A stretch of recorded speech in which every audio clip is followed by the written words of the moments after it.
The first time Razor saw Ayanna Carter was the moment he sealed his fate. His gang ruled these streets through fear, their leather jackets and cold stares making even grown men step aside. So when this 17-year-old girl walked straight through their circle outside Mr. Kwan's store, looked Razor in the eye, and refused his command to smile, something dangerous ignited in him. The video Slick recorded of her walking away spread through underground channels with a caption that promised retribution. Rumors were planted, threats were made, a tire was slashed.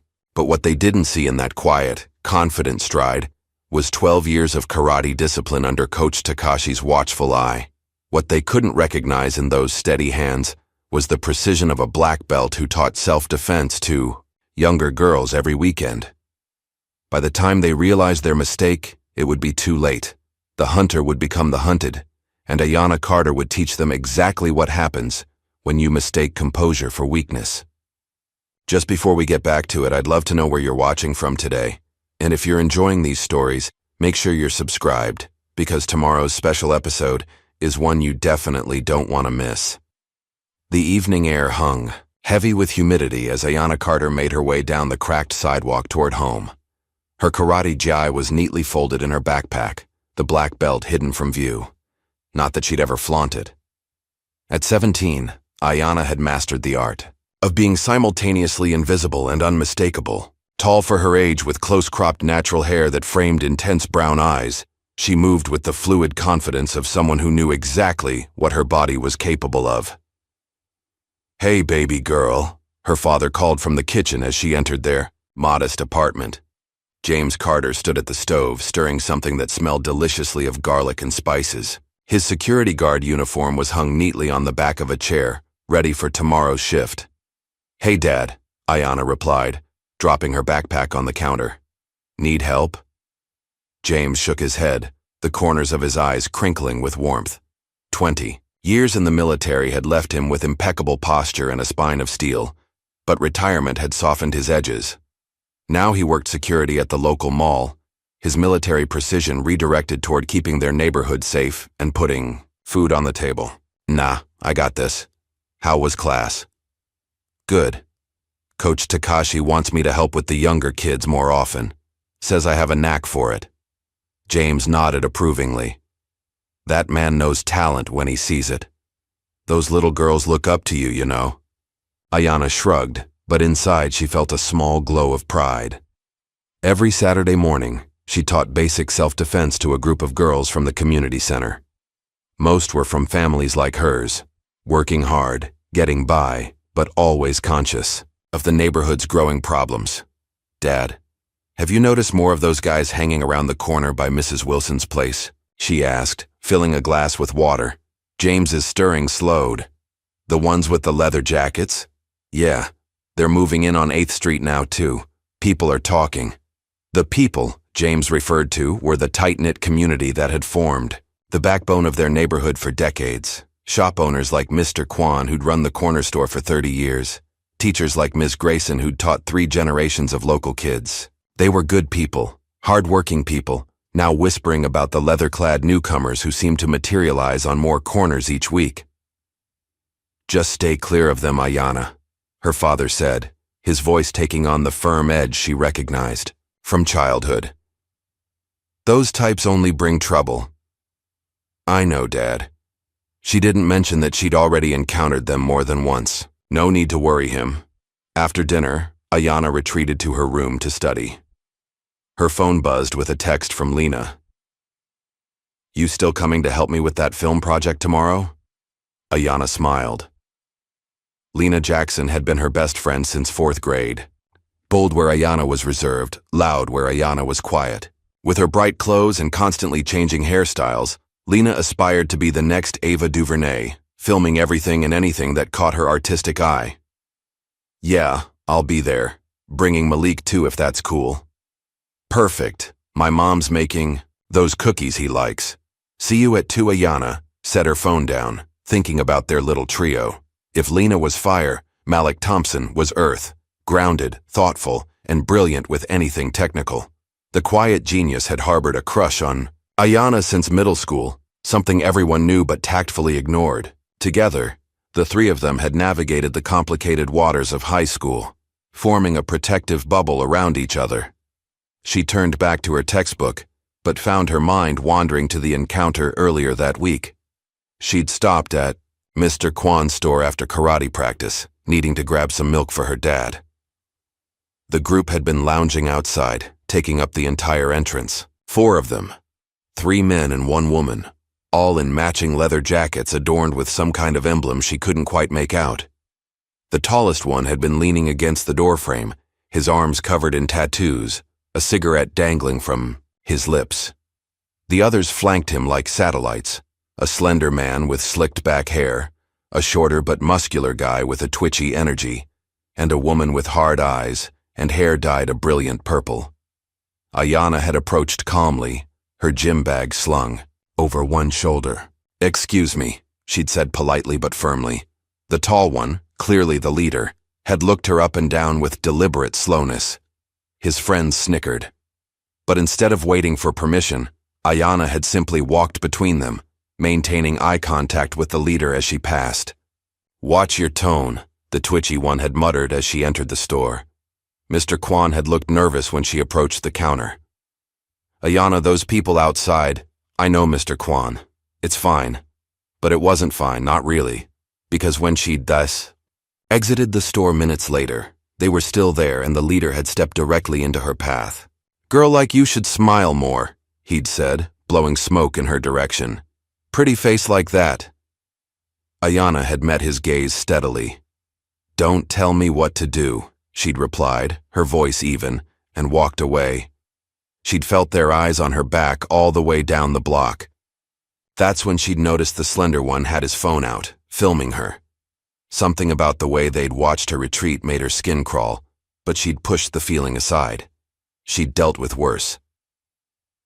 A knock at her bedroom door pulled Ayanna from the memory. "Come in." Her father opened the door, leaning against the frame. "Just checking if you need anything before I turn in." Ayanna shook her head. "I'm good, Dad. Thanks." He lingered, studying her face. "You sure everything's okay? You seem distracted lately." "Just school stuff. Big test coming up."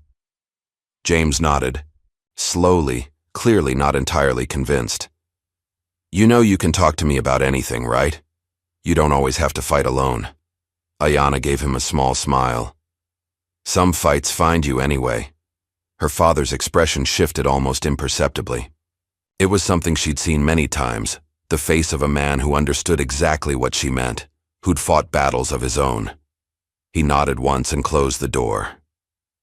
Later that night, long after her father had gone to bed, Ayanna slipped out to their small garage. The space had been converted into a simple training area years ago, a heavy bag hanging from the ceiling, a few worn mats on the floor, a full-length mirror propped against one wall. This was her sanctuary. She moved through her katas slowly, feeling each position, focusing on her breathing. The world narrowed to just this moment, just these movements. This was where she found her center. Meanwhile, across town in a dimly lit warehouse, Razor replayed the video on his phone for the 4th time. The other members of his crew watched in silence as the image of Ayanna walking away played out on the small screen. "Who does this bitch think she is?" Razor growled, his face illuminated by the blue light. At 27, he'd spent the better part of a decade building his reputation through intimidation and violence. His real name was Eric Wilson, but no one had called him that in years. To everyone in their circle, he was simply Razor, sharp, dangerous, someone you didn't cross. "I say we jump her," Tito said, pacing like a caged animal. His real name was Timothy, but that gentle name hardly fit the unpredictable, violent energy that seemed to constantly radiate from him. "Teach her some respect." "Nah," Slick interjected, smoothing his perfectly styled hair. "Too obvious. Cops are already watching us after what happened with those college kids." Nails, leaning against a stack of crates, examined her chipped purple nail polish. "She's just some high school girl. Who cares?" Razor pocketed his phone, his jaw tight. "I care. We're trying to establish ourselves here, and some teenage girl Just walked through us like we were nothing. You think people didn't see that? You think that doesn't matter?" Nails rolled her eyes but said nothing more. Jessica Thompson had earned her nickname from the steel-reinforced acrylic nails she sometimes used as weapons, but her real power came from her ability to blend in where the others couldn't, to gather information. "So what's the plan?" Slick asked, his smooth voice cutting through the tension. Of all of them, he was the thinker, the strategist. Razor smiled, but there was no warmth in it. "Let's give her a show she won't forget." The morning sun had barely risen when Ayanna discovered her bike tire slashed. She knelt beside it, examining the clean cut that had deflated the rubber completely. Next to the bike lay a small leather patch, the same emblem she'd seen on the jackets of the gang at the gas station. A warning. "Great," she muttered, standing up and brushing off her jeans. She'd have to walk to school today, which meant leaving, now or being late. The walk gave her time to think, to process what was happening. They were testing her, trying to get a reaction. It was childish, really. A slashed tire. What did they expect her to do? Break down crying, storm their hangout, demanding justice? She almost laughed at the thought. By the time she reached Jefferson High, the hallways were already buzzing with students rushing to first period. Ayanna navigated through the crowd, her mind elsewhere until Lena appeared beside her, breathless and wide-eyed. "Have you seen it?" Lena demanded, grabbing Ayanna's arm. "Seen what?" Lena pulled out her phone, opening Instagram to show Ayanna a post from an account called Jefferson Truth.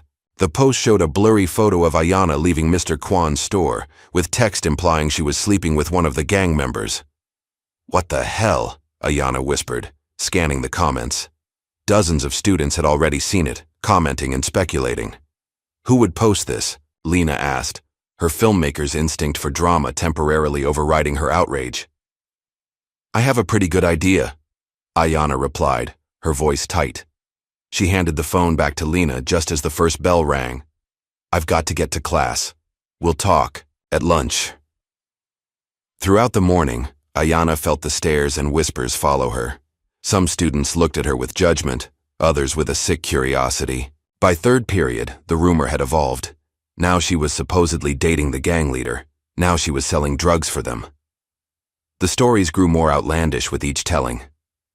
At lunch, she joined Lena and Malik at their usual table in the corner of the cafeteria. "I traced the IP address," Malik said without preamble, his voice low. Tall and lanky with glasses that were perpetually sliding down his nose, Malik had the look of someone who spent more time with computers than people. "Whoever posted that used the Wi-Fi at Ink Matters." "The tattoo shop on 10th?" Lena asked, unwrapping her sandwich. Malik nodded. "Owned by a guy named Darren Wilson. And get this, I did some digging. He's the cousin of Eric Wilson, who matches the description of the gang leader you told us about." Ayanna took this in silently. So it was definitely them. The question was, why? What did they gain from spreading rumors about a high school student they barely knew? "We should report this," Lena insisted.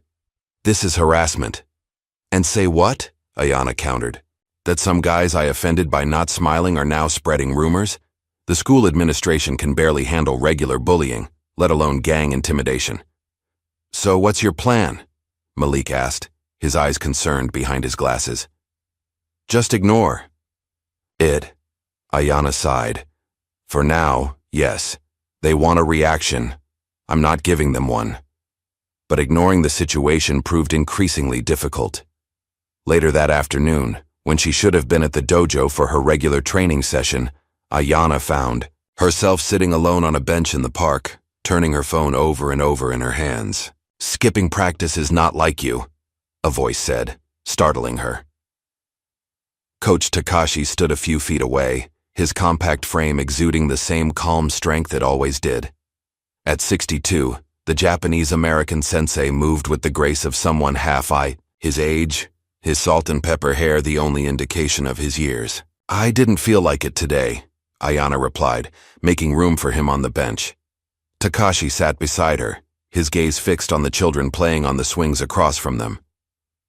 "What is bothering you, Ayanna?" She hesitated, then explained the situation. The encounter at the store, the slashed tire, the rumors. Takashi listened without interruption, his expression unchanging. They're not worth the energy, she concluded. I'll just wait for them to get bored and move on. Perhaps, Takashi said thoughtfully. Or perhaps they will escalate until they get the reaction they seek. What am I supposed to do? Fight them? There's 4 of them, and they're adults. No. Fighting should always be the last resort. Takashi turned to look at her directly. But do not underestimate the danger of wounded pride. When someone feels humiliated, especially publicly, they may go to extreme lengths to restore what they perceive as balance. The warning lingered in Ayana's mind as she walked home that evening. She took a different route, staying on main streets, keeping alert. Still, she couldn't shake the feeling of being watched. She wasn't wrong. Half a block behind, a woman with purple hair followed casually, stopping when Ayana stopped, window shopping when Ayana glanced back. Nails had been tracking Ayana's movements for days now, her route to school, her favorite lunch spot, the dojo where she trained 3 times a week, the community center where she taught on weekends. The next morning, Ayana found a crumpled note in her locker. Keep that attitude and we'll fix it. This is getting serious, Lena said when Ayana showed her the note. You need to report this. To who? The school? The police? What are they going to do about a vague threat? Then let me help, Lena insisted, her eyes lighting up with that familiar gleam that usually preceded her most ambitious projects. I've been wanting to do a documentary about gang intimidation in the area. This could be the perfect focal point. Absolutely not, Ayana said firmly. The last thing I need is you filming these people and making them even angrier. But Lena was already mentally storyboarding, her hands framing imaginary shots. It wouldn't be about you specifically, more about the community response to increased gang presence. You'd be anonymous. Lena, no, it's too dangerous. Fine, Lena conceded, but Ayana recognized the look on her friend's face. The subject wasn't closed. That afternoon, Ayana took a shortcut through an alley on her way to pick up groceries for dinner. She was halfway through when a figure stepped out from behind a dumpster, blocking her path. It was Tito, the twitchy one from the gas station. He stood with his legs apart, fists clenched at his sides, a sneer distorting his features. Well, look who it is, he said, his voice grating. The girl with the attitude. Ayana stopped, maintaining several feet of distance between them. She said nothing, her face impassive. Tito spat on the ground near her shoes. This ain't over. Not by a long shot. Ayana met his gaze, her eyes calm but intense. She could feel her heart rate increasing, adrenaline beginning to flow, but her training kept her breathing steady. She took a step forward, then another, walking directly toward him. For a moment, uncertainty flickered across Tito's face. Then Ayana was past him, continuing down the alley without looking back. You hear me? This ain't over, he called after her, but she could hear the slight waver in his voice. Later that night in the warehouse, Razor paced back and forth while the others watched. She just walked past you? He demanded, glaring at Tito. Again? Tito shifted uncomfortably. She didn't say nothing, just stared me down and kept walking. It was weird, man, like she wasn't even scared. Because we haven't given her a reason to be scared yet, Razor snapped. These little mind games aren't working. We need something bigger, something public. What are you thinking? Slick asked, his fingers tapping away at his phone. We humiliate her, in front of everyone, make an example of her. Nails looked up from filing her purple acrylics. The school has that talent show coming up next Friday. Lots of kids, parents, too. We could catch her after when everyone's leaving. Razor nodded slowly, a cruel smile spreading across his face. Perfect. Start planning. I want this to hurt. In her garage that night, Ayana trained with a focused intensity that left her drenched in sweat. She moved through combinations of punches, kicks, and blocks, pushing herself harder than usual. The physical exertion helped clear her mind, helped process the anxiety she wouldn't admit to anyone else. From the doorway, James Carter watched silently. He recognized the signs, the tension in her shoulders, the slightly too aggressive strikes. Something was wrong. He'd seen it for days now, but had been giving her space to work through it herself. Finally, as Ayanna paused to catch her breath, he stepped into the garage. Without a word, he walked to the small box on the shelf and removed his old army patch, 75th Ranger Regiment. He held it out to her. "You don't need it," he said quietly. "But I think you're about to show them what discipline looks like." Ayanna looked at the patch, then at her father. She didn't ask how he knew. She didn't need to. "I can handle it, Dad." "I know you can. That's not what worries me." He placed the patch in her hand, closing her fingers around it. "It's what happens after." Ayanna nodded, understanding. Violence, even in self-defense, changed a person. Her father knew that better than most. "I'll be careful," she promised. James smiled sadly. "No, you'll be yourself. And that's what scares them. You're not seriously considering going to this thing, are you?" Malik's voice cracked with concern as he stared at the tattered flyer in Ayanna's hand. The three friends huddled at their usual lunch table, heads bent together in quiet conference. The flyer advertised a block party behind the old Phillips warehouse, a decaying industrial building at the edge of their neighborhood that had been abandoned years ago. Friday night, 9 p.m., it read in jagged, spray-painted lettering. Music, drinks, no cops. "It's obviously a trap," Lena added, uncharacteristically aligned with Malik's caution. "They're practically sending you an engraved invitation to get jumped." Ayanna studied the paper, her expression unreadable. "That's exactly what it is," she agreed. "And that's exactly why I need to go." "Have you lost your mind?" Malik hissed, pushing his glasses up nervously. "These aren't high school bullies, Ayanna. These are grown men with criminal records, the kind of people who carry weapons. And they're not going to stop," Ayanna replied, her voice quiet but firm. "The tire slashing, the rumors, the threats. It's escalating. If I don't face this now on my terms, they'll just keep coming. Maybe at school, maybe at the dojo, maybe somewhere my dad could get caught in the crossfire." Lena's filmmaker brain was already spinning despite her concern. "If you're really doing this, you're not going alone. We're coming with you."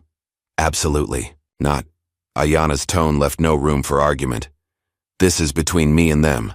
"At least tell your dad," Malik pleaded. Ayanna folded the flyer carefully and tucked it into her backpack. "I'll handle it. Don't worry." But worry they did. Throughout the day, Lena and Malik exchanged glances loaded with concern. During last period, Malik slipped Ayanna a small canister. "Pepper spray," he whispered. "Just in case."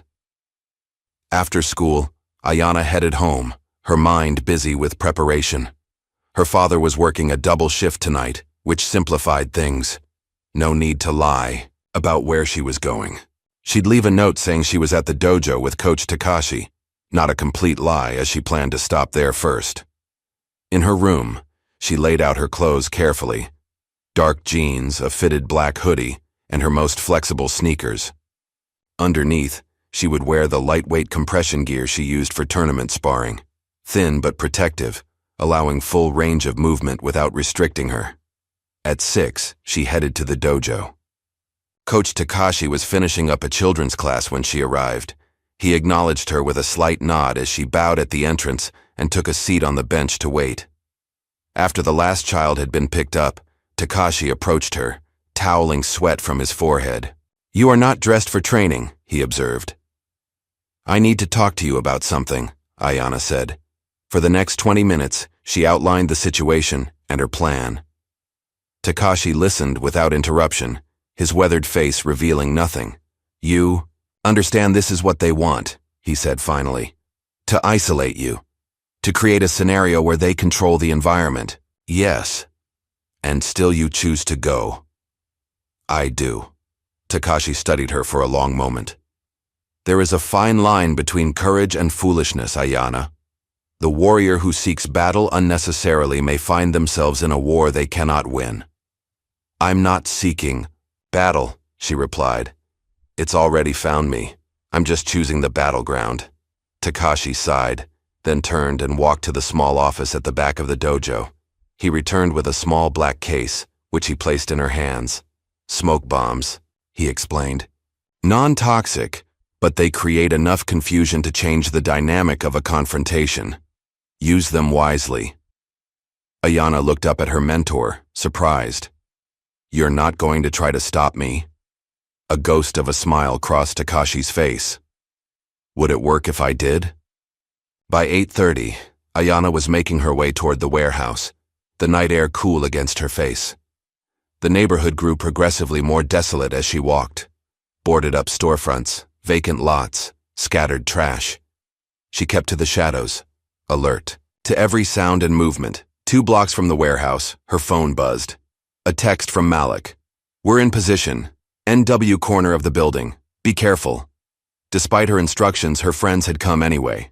Ayana felt a mix of frustration and gratitude as she texted back, Stay hidden. Don't intervene unless absolutely necessary. From a distance, she could already hear the thumping bass of music. Colored lights flashed from behind the warehouse, and the murmur of voices carried on the night air. As she drew closer, she could make out maybe 30 people milling around. Some from her school, others she didn't recognize. A makeshift DJ booth had been set up, surrounded by coolers presumably filled with alcohol. The scene was lit by portable floodlights and the occasional flare of a lighter. Ayana pulled her hood up and moved along the perimeter, assessing. She spotted Tito near the DJ booth, scanning the crowd. Slick was by the entrance, checking people as they arrived. And there, holding court in the center of it all, was Razor, a beer in one hand, the other gesturing as he spoke to an attentive audience of younger guys clearly eager for his approval. No sign of nails, which made Ayana uneasy. The woman was the wild card in this equation.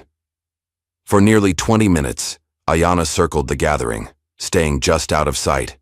She watched the patterns of movement, noted the exits, identified potential obstacles.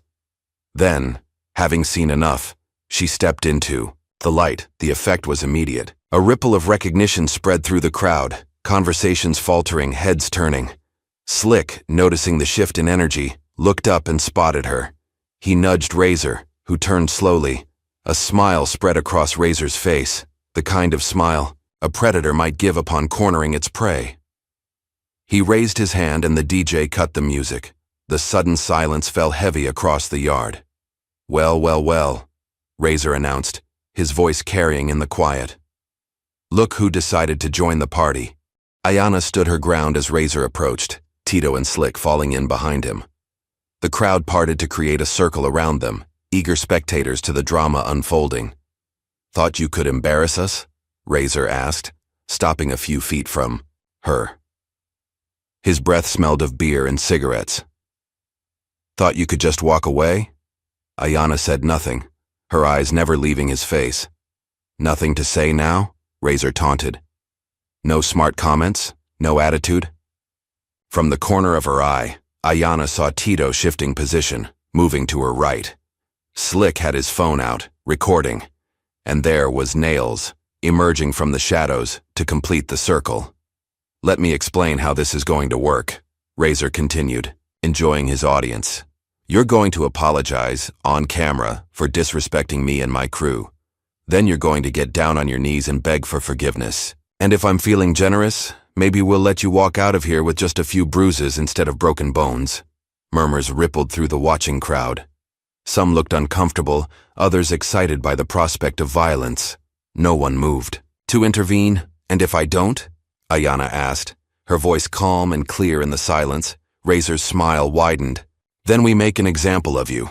He nodded to Tito, who lunged forward without warning, swinging a meaty fist directly at Ayana's face. The punch never landed.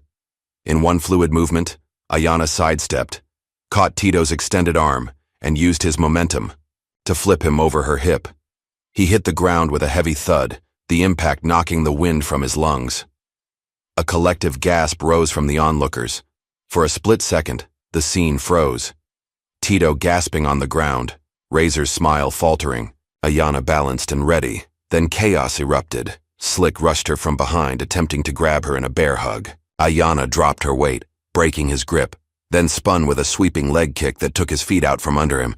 As he fell, she rose, narrowly avoiding a wild swing from Nails, who had produced a set of brass knuckles from her jacket pocket.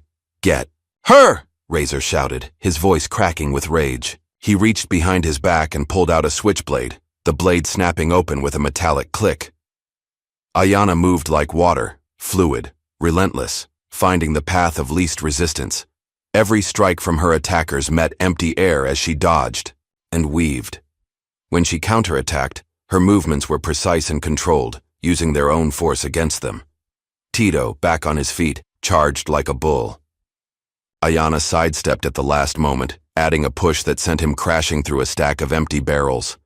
The crash echoed across the yard, punctuated by gasps and scattered applause from the increasingly enthusiastic audience. "Holy shit," someone in the crowd whispered. "She's destroying them." Slick, seeing the tide turning, attempted to retreat. He backed away, still filming, only to collide with something solid. He turned to find Malik and Lena blocking his path, their faces set with determination. "Going somewhere?" Lena asked, her own phone raised and recording. Before Slick could respond, Malik snatched the phone from his hand. "I think we'll be taking this," he said, pocketing it and shoving Slick back toward the center of the action. Nails circled Ayanna warily, brass knuckles glinting in the floodlights. "You think you're special?" she hissed. "You're just a stupid kid who doesn't know when to stay down." She feinted left, then struck right, aiming for Ayanna's ribs. Ayanna blocked with her forearm, wincing at the impact of metal against bone, then countered with a palm strike to Nails' sternum that sent her staggering backward. Throughout it all, Ayanna maintained perfect control. She didn't fight to hurt. She fought to neutralize. Each movement was calculated, efficient, just enough, forced to disable without causing serious injury. Razor watched his crew faltering with growing fury. The girl wasn't just defending herself, she was making them look pathetic. With a snarl, he lunged forward, knife extended. The blade slashed through the air inches from Ayanna's face as she leaned back. She retreated several steps, creating distance, her eyes locked on the weapon. This changed things. "Not so tough now, are you?" Razor taunted, advancing slowly. "Let's see those karate moves against this." He slashed again, driving her back toward the wall of the warehouse. The crowd scrambled to get out of the way, the mood shifting from excitement to fear as the glint of steel raised the stakes. Ayanna felt her back press against the rough brick of the building. Razor grinned, thinking he had her cornered. He lunged. Again, the knife aimed at her abdomen. In that moment, a bright flash erupted at Razor's feet, followed by billowing white smoke that quickly engulfed them both. Coughing and cursing, Razor staggered backward, temporarily blinded. Takashi's smoke bomb had given Ayanna the opening she needed. She moved through the cloud like a ghost, invisible until the moment her foot connected with Razor's wrist in a perfect, disarming kick. The knife clattered to the ground and skidded away into the darkness. Before Razor could recover, Ayanna delivered a series of rapid strikes, palm heel to the solar plexus, elbow to the ribs, open hand to the throat. None were full force, but each found its target with surgical precision. Razor folded, gasping for air, and dropped to his knees. As the smoke cleared, the scene revealed itself to the stunned onlookers. Tito sprawled among broken barrels, Nails, sitting dazed against a stack of pallets, Slick pinned between Malik and Lena, and Razor, the fearsome gang leader, on his knees, struggling to breathe. Ayanna stood in the center, barely winded, not a hair out of place. "You don't get to write my story," she said, her voice carrying in the silence.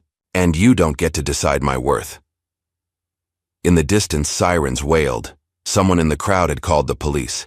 The spectators began to scatter, rushing for exits, jumping fences, desperate to avoid the approaching authorities. Razor, hearing the sirens, struggled to his feet. "This isn't over," he wheezed, backing away. Not by a long shot. Ayanna watched him retreat into the shadows, followed by his limping lieutenants.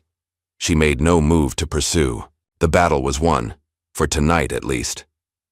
Lena rushed to her side, phone still recording. "That was amazing. I got everything. This is going to blow up online." "Did you get hurt?" Malik asked, his eyes scanning her for injuries. Ayanna shook, her head, the adrenaline beginning to ebb, leaving her shaky but clear-headed. "We need to go, now." As they slipped away into the night, Lena was already uploading the footage.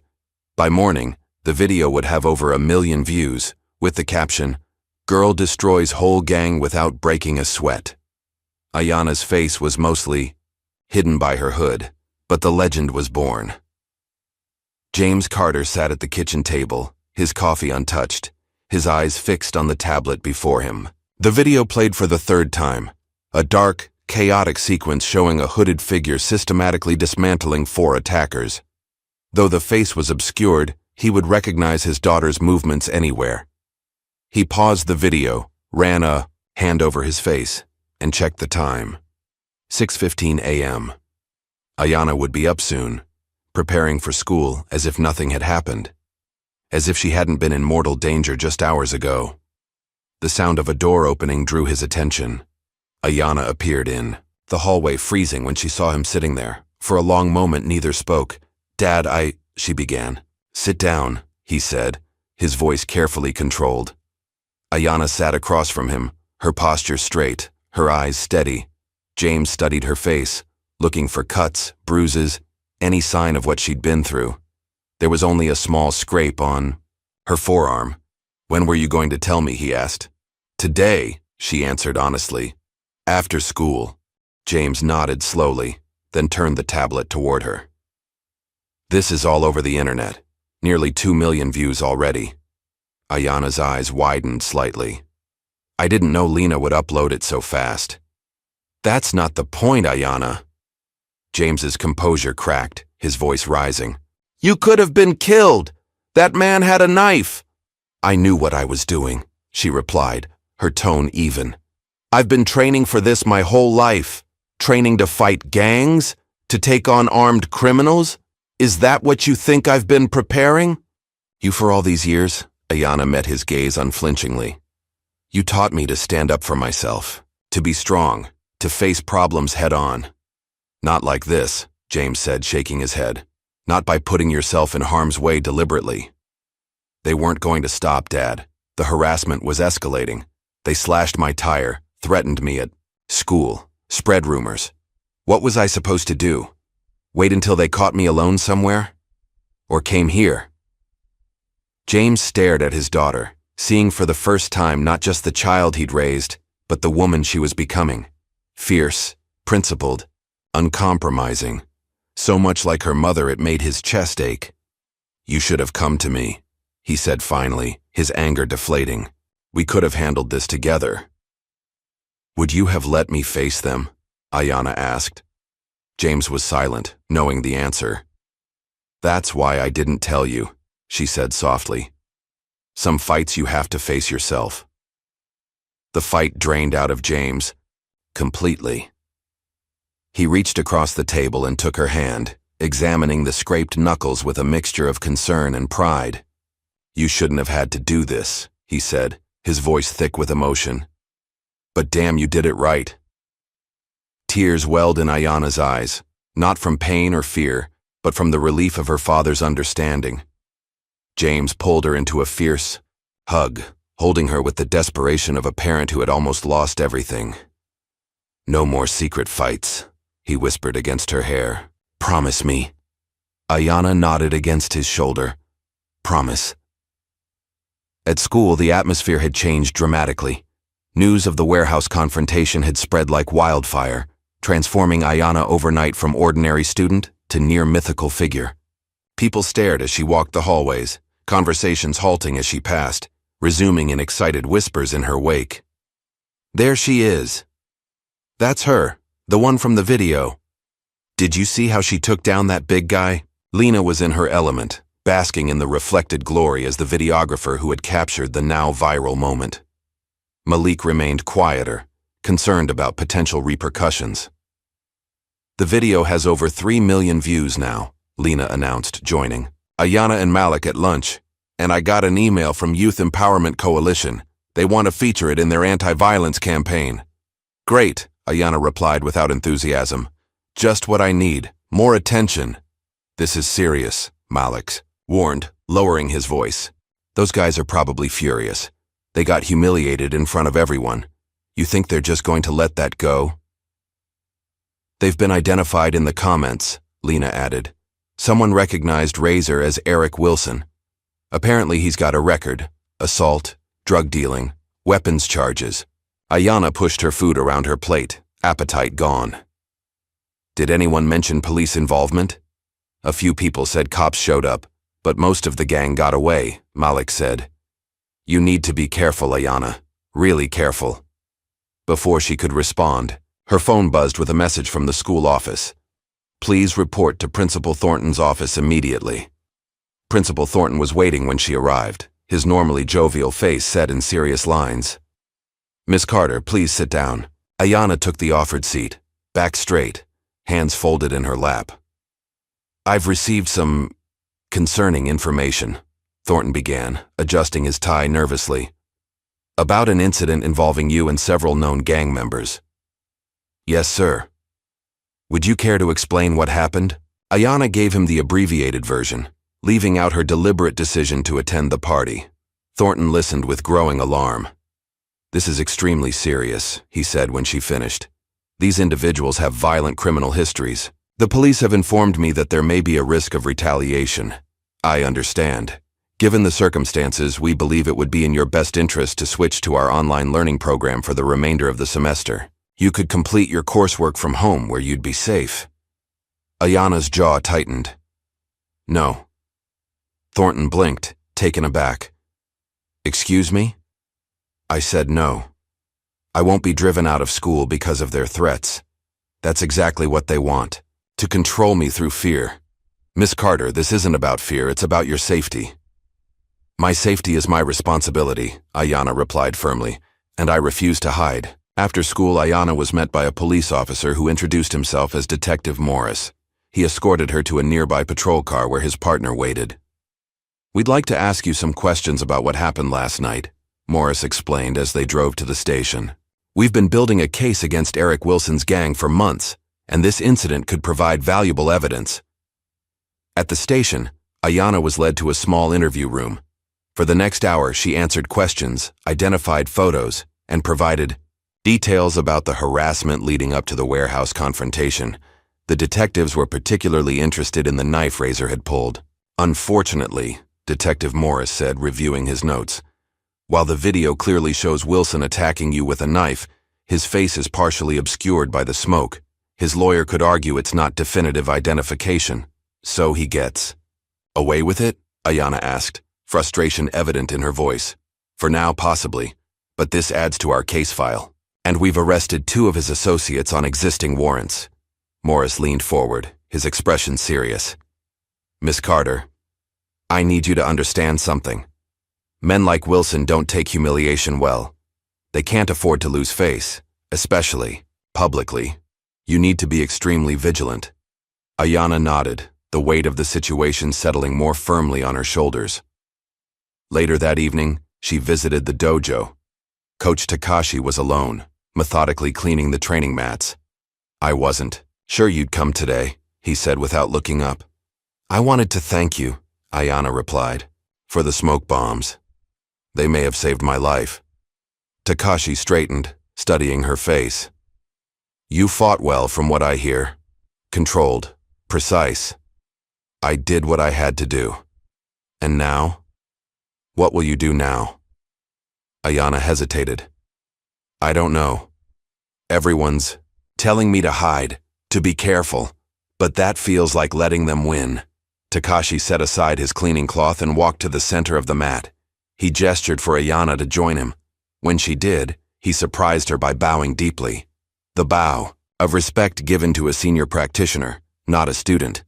I have been teaching for 40 years, he said as he straightened. In that time, I have trained many strong fighters, but true warriors are rare. I'm not a warrior, Ayanna protested. I just defended myself. A warrior is not defined by fighting, but by purpose. By the willingness to stand firm in the face of fear. Takashi placed a hand on her shoulder. I would be honored if you would begin assisting me with the advanced class. The students could learn much from your example. Ayanna felt a swell of emotion at the unexpected offer. Thank you, Sensei. As she walked home in the gathering dusk, Ayana's phone pinged with a message from Malik. Check your email now. Urgent. She opened her email to find a series of screenshots Malik had sent. Anonymous messages, sent to his gaming accounts, all with the same theme. Back off. Stop helping her. Or else. Ayana's blood ran cold. They were targeting her friends now. Across town, in a dingy apartment that served as a temporary hideout, Razor paced like a caged animal. His face was bruised, his pride more so. The viral video had made him a laughingstock in circles where fear was currency. His phone hadn't stopped buzzing with messages, some mocking, others from higher-ups demanding explanations. We need. To lie low, Slick advised, nursing a sprained wrist. The heat's too much right now. Cops are looking for you specifically. Lie low, Razor spat, hurling a beer bottle against the wall. While that bitch becomes some kind of internet hero, while everyone laughs at us? It's just some stupid video, Nails said from the couch, her own face sporting a magnificent black eye. It'll blow over.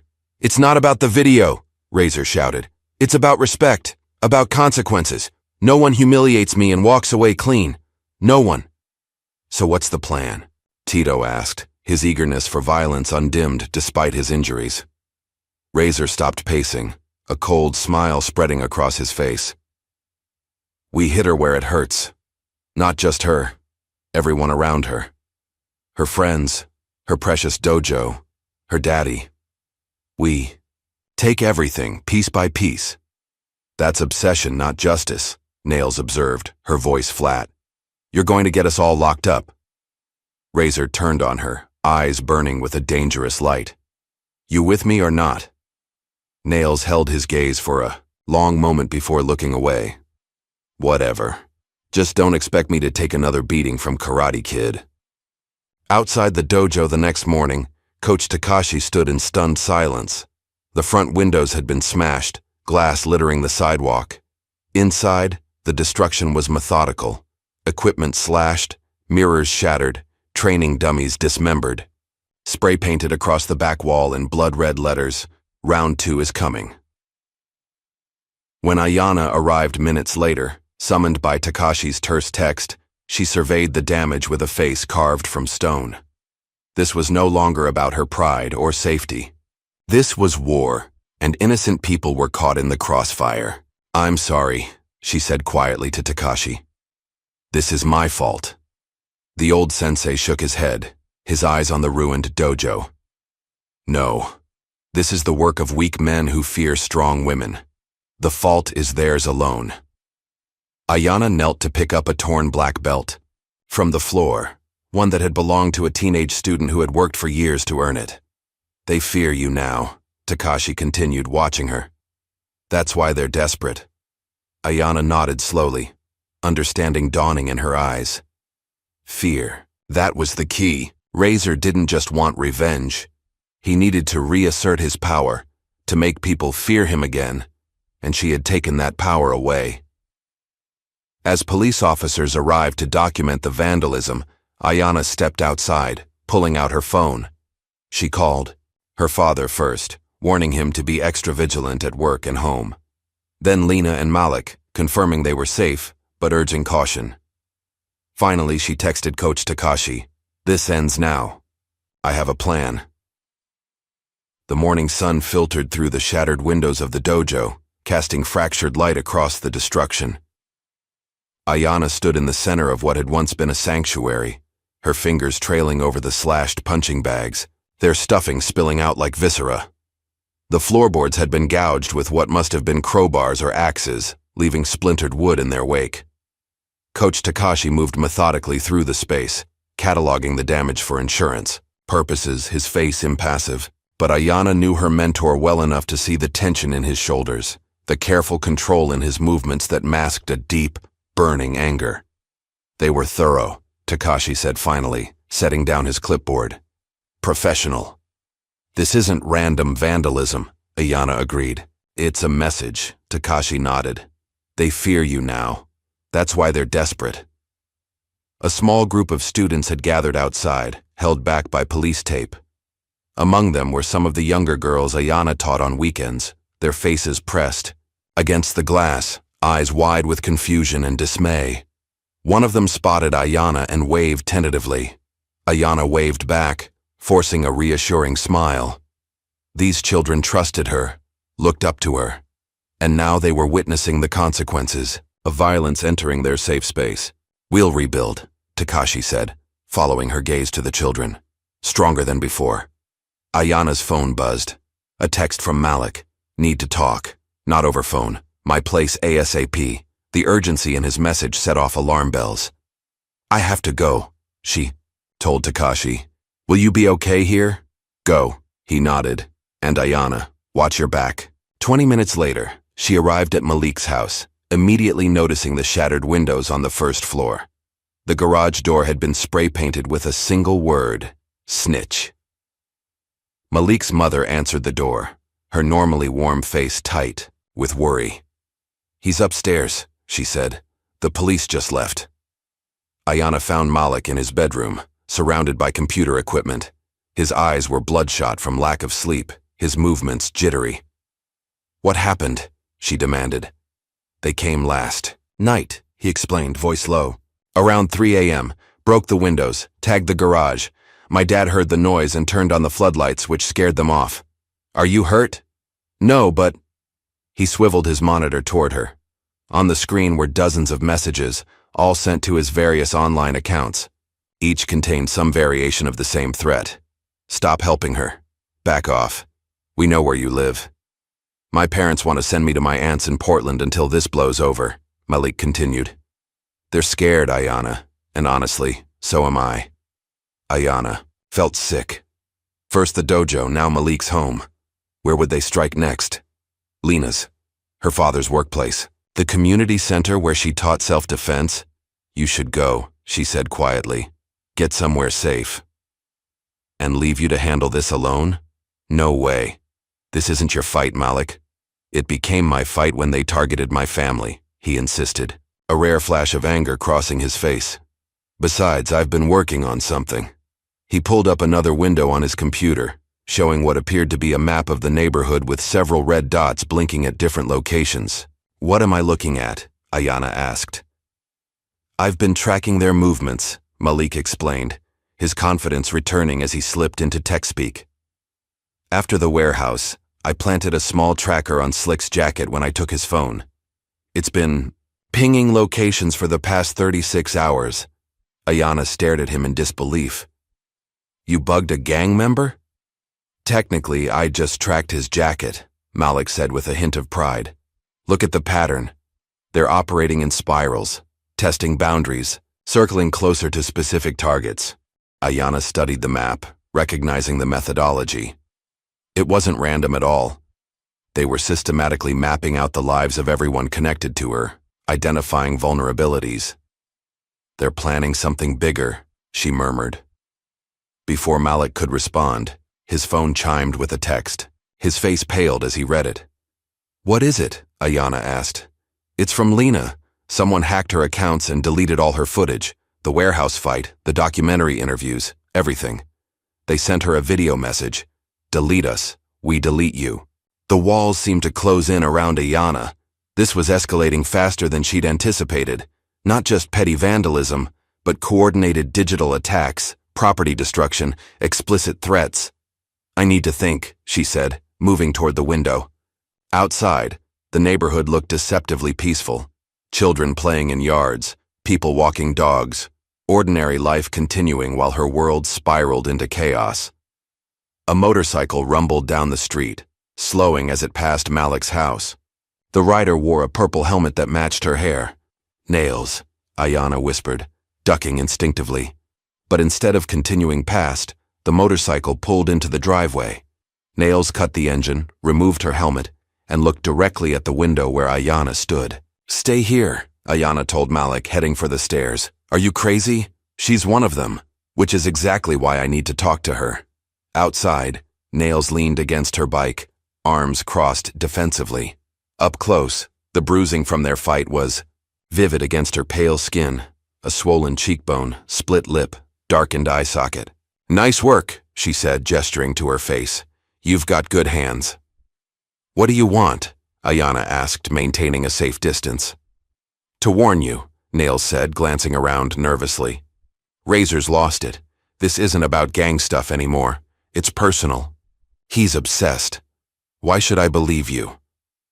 Because I'm not interested in going to prison for his revenge fantasy, Nails replied flatly. He's planning something twisted. You humiliated him in front of everyone. Now he wants to humiliate you for real. What does that mean? Nails hesitated, then lowered her voice.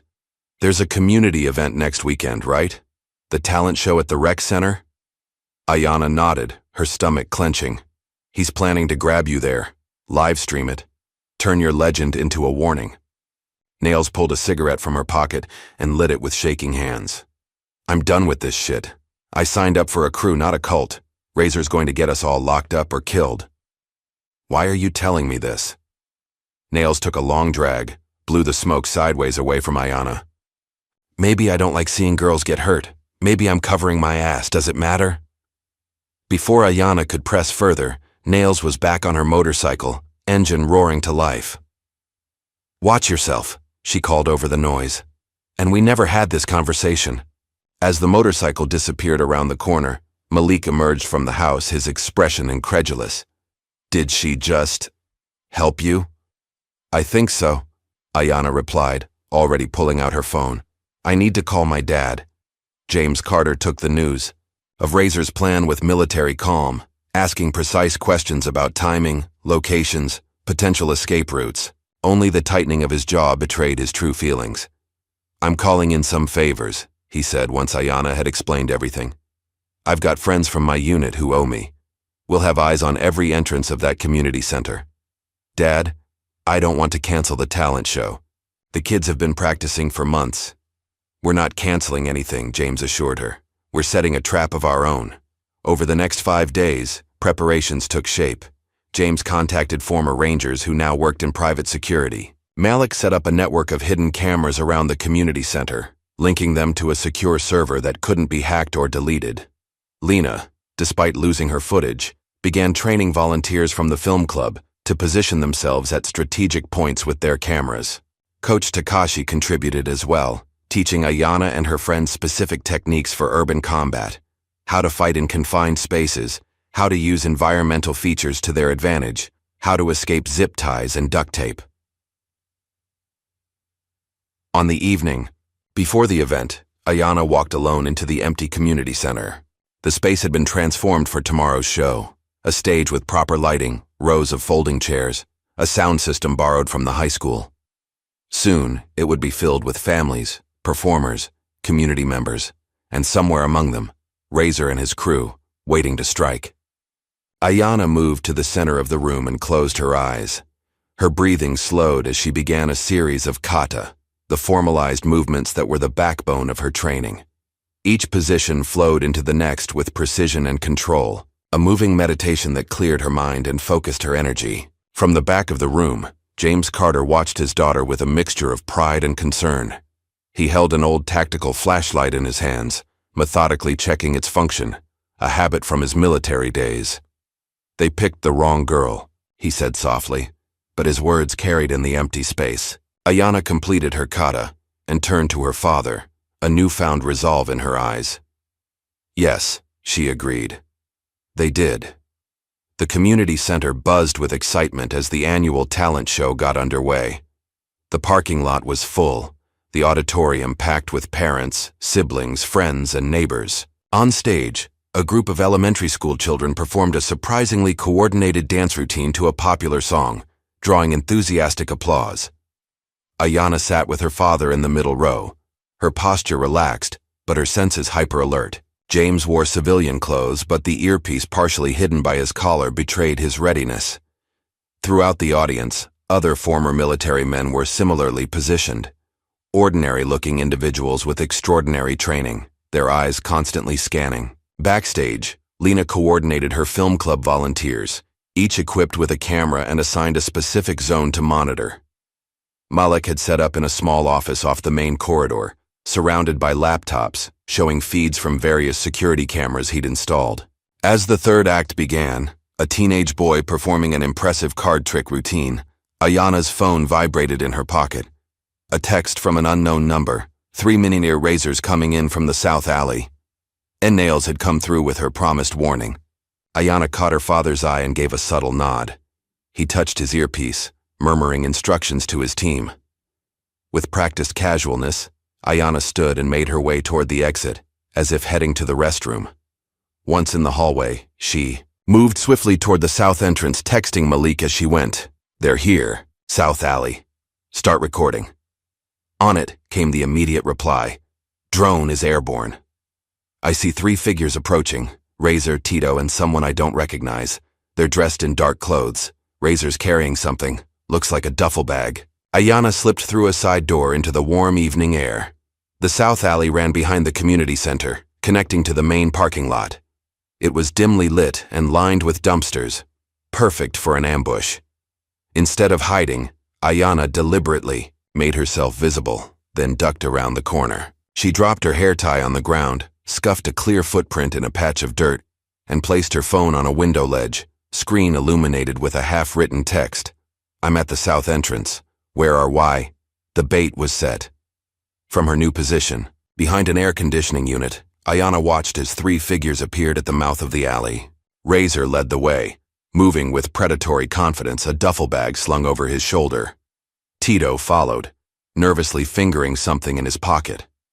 The third man was unfamiliar, taller than the others, with a spiderweb tattoo visible on his neck, even in the dim light. Razor spotted the phone first, a smile spreading across his face as he picked it up. "She wants a stage," he said to the others, his voice carrying in the quiet alley. Exactly as Ayana had predicted. His ego wouldn't allow him to question such convenient evidence. He was too eager for his moment of triumph. Razor gestured for the others to spread out and search the alley while he continued toward the parking lot. Ayana waited until he was well separated from his backup before stepping into view, positioning herself between Razor and the lot. "Looking for me?" she asked calmly. Razor froze, then recovered with a sneer. "Well, well, saving us the trouble of dragging you out?" "Let's finish this," Ayana replied. "Just you and me. No weapons, no backup." A laugh escaped Razor's throat, harsh and disbelieving. "You think this is some kind of fair fight? Some tournament with rules?" He dropped the duffel bag and unzipped it, revealing what looked like rope, duct tape, and a small camera setup. "This isn't about fighting. This is about making an example." Before he could reach into the bag, a spotlight suddenly illuminated the alley, blinding in its intensity. Lena's voice crackled through a megaphone. "You're live, asshole!" Razor squinted against the light, momentarily disoriented. From various positions around the alley, camera lenses glinted, Lena's film crew capturing everything, rage contorted, Razor's features as he realized the trap. With a roar, he lunged at Ayana, abandoning whatever plan he'd had in favor of raw violence. Ayana sidestepped his initial rush, using his momentum to send him stumbling past her. He recovered quickly, turning to face her with fists raised. "You think you're special?" he snarled. "You're nothing. A nobody who got lucky once." "No," Ayana corrected, settling into a fighting stance. "I'm someone who trained for 12 years, while you were building your reputation on intimidating people weaker than you." The first exchange was swift, Razor throwing heavy punches that Ayana blocked or evaded with practiced efficiency. He fought with the unstructured brutality of someone used to overwhelming opponents with strength and aggression. Ayana fought with discipline and technique, each movement deliberate and controlled. Meanwhile, Tito had spotted the cameras and rushed toward one of Lena's volunteers. Before he could reach the terrified student, Malik's voice rang out from behind. "A dumpster. I wouldn't do that if I were you." Tito turned to find Malik pointing not a weapon but a phone at him. "We're streaming this to the police in real time. They're already on their way." Back in the center of the alley, the fight intensified. Razor, realizing he was being outmaneuvered, pulled a chain from his pocket and swung it in a vicious arc toward Ayana's head. She ducked beneath it, closing the distance between them, and delivered a precise strike to his solar plexus that left him gasping. Enraged and desperate, Razor reached into his jacket and produced what Ayana had feared, a taser. The weapon, crackled with electricity as he jabbed it toward her. "Still think you're special?" he taunted.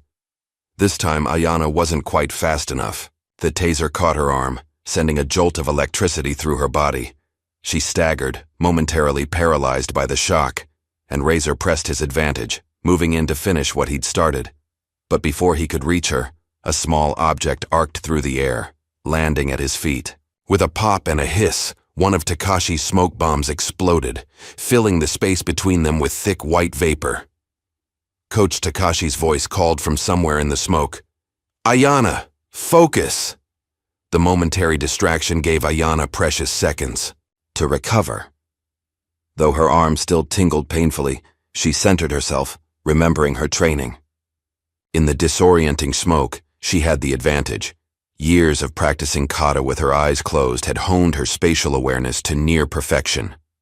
Razor coughed and cursed, swinging blindly with the taser. "Where are you?" he shouted. "Fight! Me like a man! I'm fighting you like a warrior!" Ayanna's voice replied from the smoke, impossible to pinpoint. "There's a difference." She struck from his blind spot, a precise kick to his wrist that sent the taser flying from his grip. Before he could react, she followed with a combination of strikes that drove him backward, out of the smoke cloud, and into the illuminated portion of the alley. By now, a crowd had gathered, audience members from the talent show, drawn by the commotion. Among them were parents, teachers, neighborhood residents, all witnesses to Razor's humiliation. Desperate and cornered, Razor reached into his boot and pulled out a small knife. "Enough games," he growled, slashing wildly. Ayanna maintained, her distance evaluating options. The knife changed things. One wrong move could be fatal. From the edge of the crowd, James Carter moved forward, ready to intervene. But Ayanna caught his eye and gave a subtle shake of her head. This was her fight to finish. Razor lunged, knife extended. Instead of retreating, Ayanna stepped into his attack, deflecting his knife arm with a precise block while simultaneously sweeping his legs. As he fell, she captured his wrist in a joint lock that forced his fingers open. The knife clattered to the pavement. In one fluid motion, Ayanna transitioned from the wrist lock to a throw that flipped Razor onto his back with bone-jarring force. Before he could recover, she pinned him, one knee on his chest, the other immobilizing. His arm in a painful hold, Razor struggled furiously, but the position was inescapable without risking a broken arm. Slowly, the fight drained out of him as he realized the depth of his defeat. Ayanna leaned close, her voice low but intense. "You don't get to write my ending. You don't get to decide who I am or what I'm worth. This ends now." In the distance, sirens wailed, the police finally arriving. The crowd parted to let the patrol cars through, their flashing lights painting the scene in alternating red and blue. Officers rushed forward, handcuffs at the ready. As they secured Razor, one of them nodded respectfully to Ayanna. "You okay, miss?" She stepped back, suddenly aware of the throbbing in her arm where the taser had struck, the adrenaline beginning to ebb from her system. "I'm fine," she managed. James was at her side instantly, his arm around her shoulders. "It's over," he said softly. "You did it." Lena pushed through the crowd, camera still rolling, her face alight with excitement. "Did you see that? Please tell me we got all of that. This is going to be epic." Malik joined them, grinning despite his obvious exhaustion. "Every second from multiple angles. Even got drone footage of him pulling the knife." As the police led Razor toward a patrol car, he twisted in their grip to glare at Ayanna one last time. "This isn't over," he shouted. "You hear me? This isn't over." Ayanna watched him being loaded into the car, her expression calm. "Yes," she said quietly. "It is." The crowd that had gathered began to disperse, many stopping to pat Ayanna's shoulder or offer words of support. Parents hugged their children closer, relieved that the danger had passed. Inside, the talent show continued, the youngest performers blissfully unaware of the drama that had unfolded outside. Coach Takashi approached, seemingly materializing from the dissipating smoke. He bowed formally to Ayanna, who returned the gesture. Despite her exhaustion, "You fought with honor," he said simply. "With control and purpose. I had good teachers, she replied, including her father in her glance. As the sirens faded into the distance, Ayanna stood between her father and her mentor, surrounded by friends, in a community that had witnessed her strength. The battle was won, but she knew the war for her neighborhood's safety was just beginning, and she was ready. 3 weeks after the confrontation at the community center, Ayanna sat in an uncomfortable plastic chair outside an interview room at the police station. Through the window in the door, she could see Detective Morris speaking with the district attorney, their expressions serious as they reviewed documents spread across the table. It was her third visit to the station since Razor's arrest. Each time, more questions, more statements, more forms to sign. The legal machinery moved slowly, grinding away at the truth until it became something that could fit into the rigid framework of law. The door opened, and Detective Morris gestured her inside.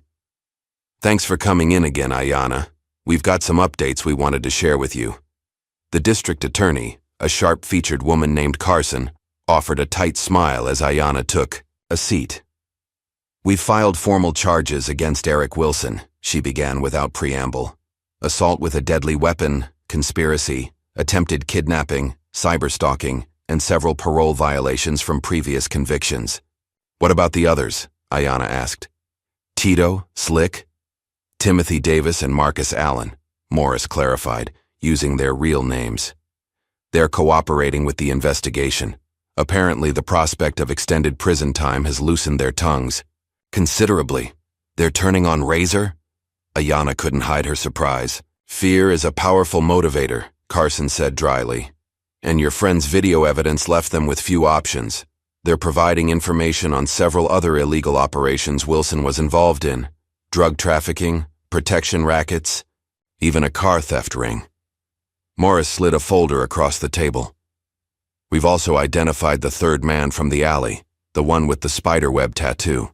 Nathan Reynolds, 3-time felon with connections to a more established gang in the city. Wilson was apparently trying to forge an alliance. Ayanna absorbed this information silently. It was strange to hear these street names. Razor, Tito, Slick, translated into ordinary legal identities. In her mind, they remained the leather-clad figures who had brought chaos into her life, not these mundane names on police reports. What about Nails? She asked. Jessica Thompson. Morris and Carson exchanged glances. Ms. Thompson has been offered a plea deal, Carson explained. Community service instead of jail time in exchange for her testimony. Her involvement was less direct, and her warning to you demonstrates a willingness to separate herself from Wilson's more extreme actions. She's also agreed to participate in a youth outreach program, Morris added, specifically targeting young women at risk of gang involvement. The irony wasn't lost on Ayanna. The woman who had helped monitor her movements was now being positioned as some kind of role model, but then again people could change. Nails had proven that by warning her about Razor's plan. So what happens now? Ayanna asked. Wilson's case will go to trial, though with the evidence we have, his lawyer is already floating plea options, Carson replied. The others will likely receive reduced sentences in exchange for their cooperation. As for you, your part in this is essentially done, unless we need you to testify. Ayanna nodded, feeling a strange hollowness where she expected relief. Somehow, the legal resolution felt incomplete, too neat and bureaucratic to address the fear and chaos the gang had brought to her community. Outside the station, Ayanna found her father waiting in his car. How'd it go? He asked as she slid into the passenger seat. They're charging Razor, Eric, with everything they can think of. The others are cooperating. James nodded approvingly. Good. That's how these things fall apart. Once loyalty breaks down, the whole structure collapses. Nails got community service. She's going to be working with at-risk girls. A smile tugged at James's lips. Maybe she'll teach them what not to do. The ride home was quiet. Ayanna watching the familiar streets of her neighborhood slide past the window. The same streets that had felt threatening just weeks ago now seemed ordinary again. Children playing, people walking dogs, normal life reasserting itself. At home, a package waited on their doorstep. Inside was a formal letter from the morning show, one of the biggest national talk programs, requesting an interview with the young woman who single-handedly took down a violent gang. James read it over her shoulder, whistling low. That's quite an opportunity. National TV. Ayanna folded the letter and placed it back in the envelope. I'm not interested. No? Why not? She shrugged, searching for words to explain the discomfort she felt. I'm not a hero. I'm someone who was forced to stand up. There's a difference. James studied his daughter's face, recognizing the quiet dignity that had always been her hallmark. Fair enough. It's your story to tell, or not tell. Later that evening, Ayanna's phone lit up with a text from Malik. Check this out. Just hit 5 million views. Attached was a link to a video titled, Girl Power, How One Teen Stood Up to Gang Violence. The thumbnail showed a blurred image of Ayanna in fighting stance, facing off against Razor in the alley. Malik had edited together footage from multiple cameras, including his drone shots, creating a compelling narrative that carefully obscured Ayanna's face while highlighting the gang's aggression and her disciplined response. Comments poured in, by the thousands. This is the most inspiring thing I've seen all year. Who is this girl? She's amazing. The way she stayed calm even when he pulled weapons. Absolute legend. Scrolling through the responses, Ayanna felt a mix of emotions, embarrassment at the attention, pride in her skills, and an unexpected sense of responsibility. People were looking to her story for inspiration, for hope. That meant something. Malik's success didn't end with viral videos. The following week, he received an email from the technology department of a prestigious university, offering him a scholarship in cybersecurity and media forensics. They specifically cited his work documenting and securing evidence of criminal activity. They want me to start in their fall program, he told Ayanna and Lena over lunch, his eyes wide with disbelief. Full ride. That's incredible, Lena exclaimed, hugging him tightly. You deserve it. I couldn't have done it without you guys, Malik said, his gaze lingering on Ayanna. Especially you. You gave me something worth documenting. Ayanna smiled, genuinely happy for her friend. You earned this, Malik. Your skills made the difference.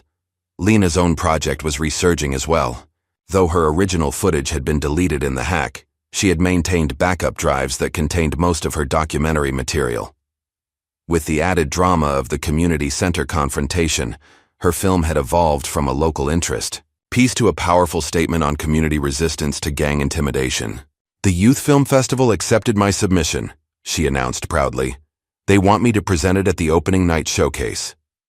That's your dream come true, Ayanna said, squeezing her friend's hand.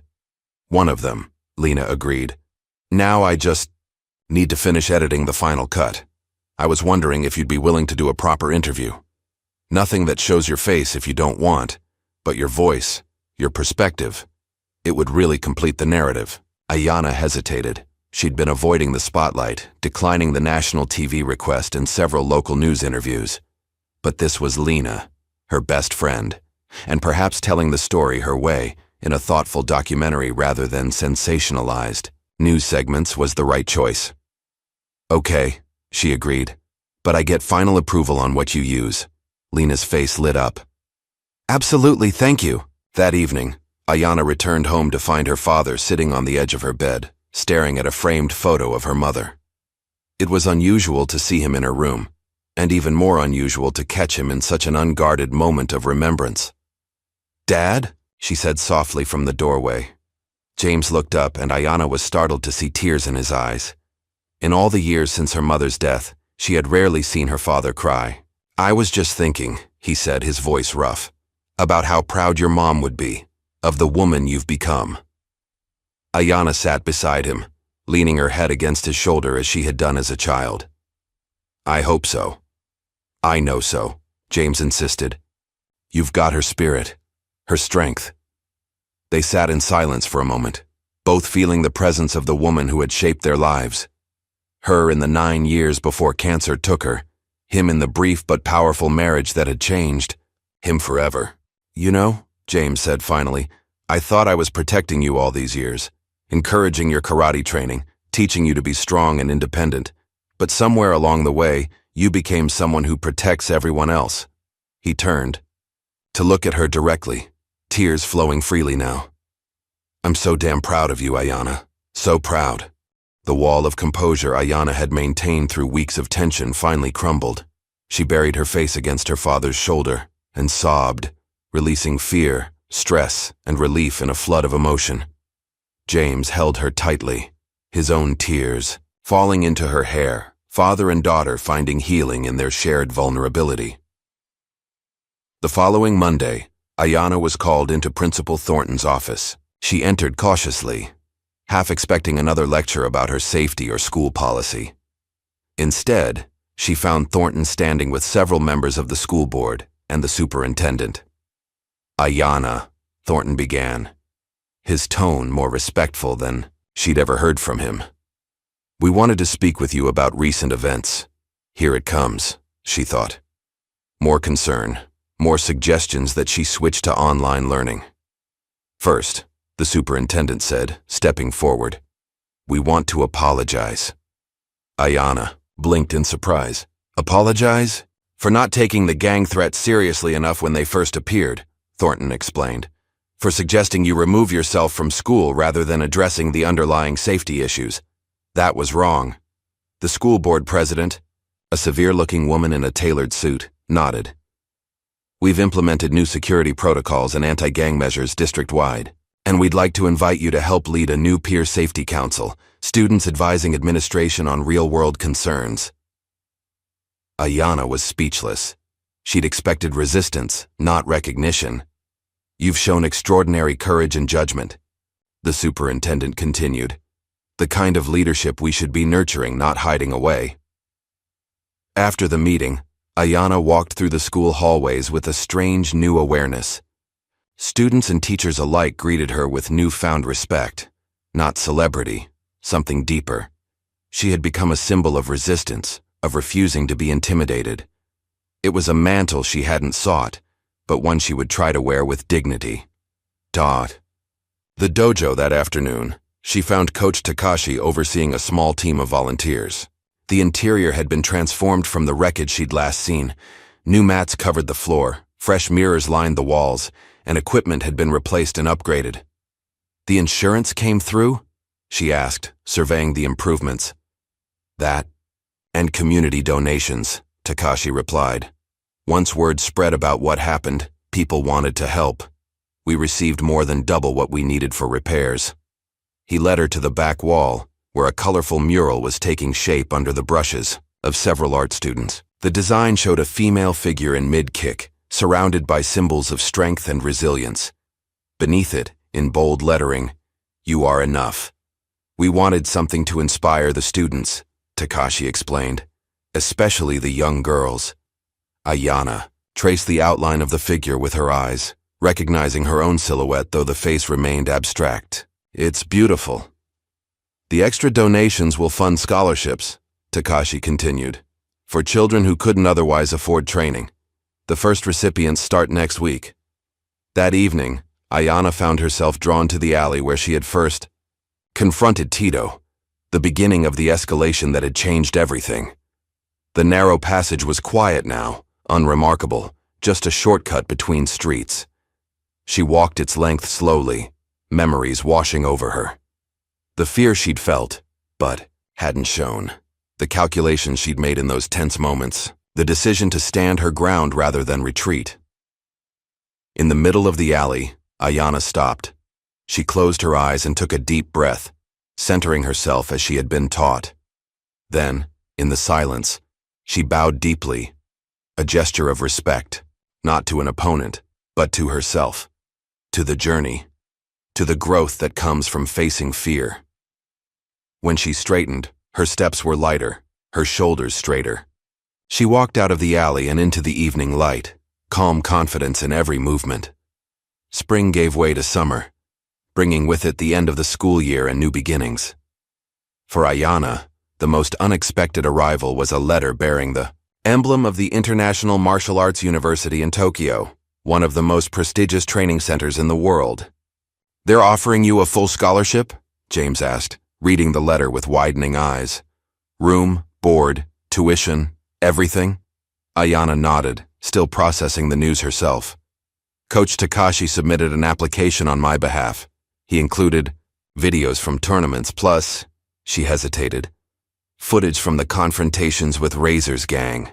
That's incredible, baby girl. James beamed with pride, but Ayana caught the flicker of something else in his expression, the natural sadness of a father facing his daughter's potential departure. I don't know if I want to go, she admitted. It's so far, and I've got responsibilities. Here, the dojo, the community center classes, the safety council at school. James set the letter down and took her hands in his. Ayana, listen to me. You can lead from anywhere. The foundation you've built here won't crumble if you take this opportunity. You wouldn't mind? If I went? James laughed softly. Mind? I'd miss you every day. But this is the kind of chance that changes lives. You deserve it. The question lingered in Ayana's mind over the next few weeks as she continued her regular routine, training, teaching, studying. The deadline for accepting the scholarship wasn't until August, giving her time to consider. One Saturday morning, as she was setting up for her weekly self-defense class at the community center, a woman approached with a young girl trailing behind her. Are you Ayana Carter? The woman asked. Ayana nodded, offering a friendly smile to the girl who seemed to be about 13, with wide eyes and nervous energy. I'm Lisa Williams, and this is my daughter Zoe. She wanted to join your class, if that's possible.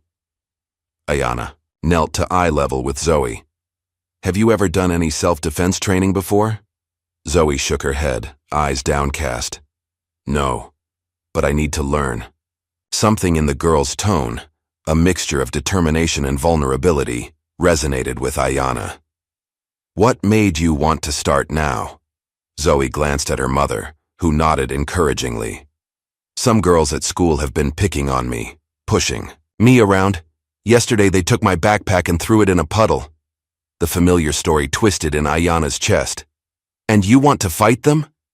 No, Zoe replied, surprising Ayana. I want to be strong enough that I don't have to. Like you. Ayana's eyes widened. Like me? Lisa explained. Zoe saw that video. The one of you standing up to those gang members. She's watched it about 100 times. You're kind of her hero. Warmth spread through Ayana's chest as she looked at the young girl with new understanding. She saw herself at that age, uncertain, searching for strength, needing guidance. Well, Zoe, she said, we start in 5 minutes. Let's find you a spot on the mat. The class went well, with Zoe showing natural aptitude despite her nervousness. Afterward, as the other students filtered out, Ayana spent extra time helping. Zoe perfect a basic blocking technique. Will this really work? Zoe asked, repeating the movement. If someone bigger tries to hurt me? The technique helps, Ayana explained, but the real power comes from in here. She tapped Zoe's chest, over her heart. From knowing your own worth and refusing to let anyone take that from you. Zoe's face lit up with understanding, and in that moment, Ayana saw her own legacy beginning to take shape, not in trophies or scholarships, but in the spark of confidence ignited in a young girl's eyes. 2 weeks later, Lena's documentary premiered at the Youth Film Festival. Titled, The Girl They Couldn't Break, it told the story of Ayana's stand against gang intimidation, set against the broader context of community resistance and empowerment. The small theater was packed. Students, teachers, community members, even Detective Morris and several other officers. Ayana sat between her father and Coach Takashi, watching her experience unfold through Lena's artistic lens. The film was powerful, juxtaposing interviews with residents about fear and helplessness with the inspiring footage of Ayana's disciplined response to violence. Throughout, Ayana's voice narrated key moments, though her face remained largely obscured, maintaining her privacy while sharing her perspective. When the credits rolled, the audience erupted in applause. Many wiped away tears. Lena was called to the stage, where she accepted the festival's Impact Award with gracious excitement. This isn't just my film, she insisted, gesturing toward Ayana in the audience. This is our community's story of standing up and reclaiming our streets, of refusing to be broken. The documentary quickly gained traction beyond the festival. Local news stations picked it up, then national outlets. It appeared on streaming platforms and social media, shared by activists, teachers, and celebrities alike. Ayana's story, carefully anonymized but powerfully told, became a touchstone for discussions about community safety, female empowerment, and youth leadership. With the attention came tangible change. A wave of initiatives swept through the neighborhood, expanded neighborhood watch programs, youth martial arts scholarships, mentoring relationships between former gang members and at-risk teens. The streets that had once felt threatening now buzzed with purposeful activity and renewed pride. Even City Hall took notice. On a warm July afternoon, the mayor herself attended the grand reopening of Takashi's dojo, now expanded to include a mall, community resource center. In a brief ceremony, she declared the day Ayana Carter Day in recognition of exceptional courage in the face of intimidation and inspiring leadership in community renewal. Ayana, mortified by the attention but polite, accepted the ceremonial certificate with a brief thanks. As cameras flashed, she caught her father's eye in the crowd, his expression a mixture of amusement at her discomfort and immeasurable pride. Later that week, an envelope arrived with no return address. Inside was a single sheet of paper, a letter from Razor, sent from the county jail where he awaited trial. The handwriting was jagged, pressing hard into the paper. "You think you've won? You think this is over? You took everything from me, my crew, my reputation, my freedom. One day I'll get out, and then we'll see who's smiling. You better watch your back for the rest of your life." The letter ended with a crude drawing of a knife. Ayana read it once, her face impassive. Then, without comment, she carried it to the kitchen, struck a match, and watched the paper curl and blacken in the sink until nothing remained but ash. She didn't respond. She didn't need to. Some people would never change, would never understand. That true strength came from building, not breaking. From protecting, not threatening. From standing firm in your truth, not imposing your will on others. James found her there, staring at the ashes. Without asking questions, he put an arm around her shoulders. "You good?" Ayana nodded. "I'm good." The summer passed in a blur of activity. Malik prepared for his university program, packing up his room and transferring his surveillance system to the community center for ongoing security. Lena received a grant to expand her documentary into a feature-length film exploring youth empowerment across the city. Both continued to check in with Ayana regularly about her Tokyo decision. "You have to go," Lena insisted during one of their late-night calls. "This is your dream." "We've all earned this," Ayana replied. "These opportunities, this growth." By August, she had made her decision. The Tokyo scholarship was deferred for 1 year, giving her time to establish her programs more firmly, to ensure the momentum of change continued, to prepare her father for her eventual departure. On the first day of the new school year, Ayana stood before a packed dojo. Students of all ages filled the mats, many new faces among the familiar ones. At the front stood Zoe, now a regular student showing remarkable progress. Near the back, to Ayana's surprise, was Nails, Jessica, fulfilling her community service, hours by assisting with the beginner classes. Ayana surveyed the room, feeling the weight of their expectations, their trust. This was her legacy, not the videos or news stories or mayoral proclamations, but these faces looking to her for guidance. She bowed deeply to them all, then straightened with quiet authority. "Before we begin," she said, her voice clear and confident, "I want you to remember something. Martial arts isn't about fighting. It's about finding the strength within yourself that no one can take away.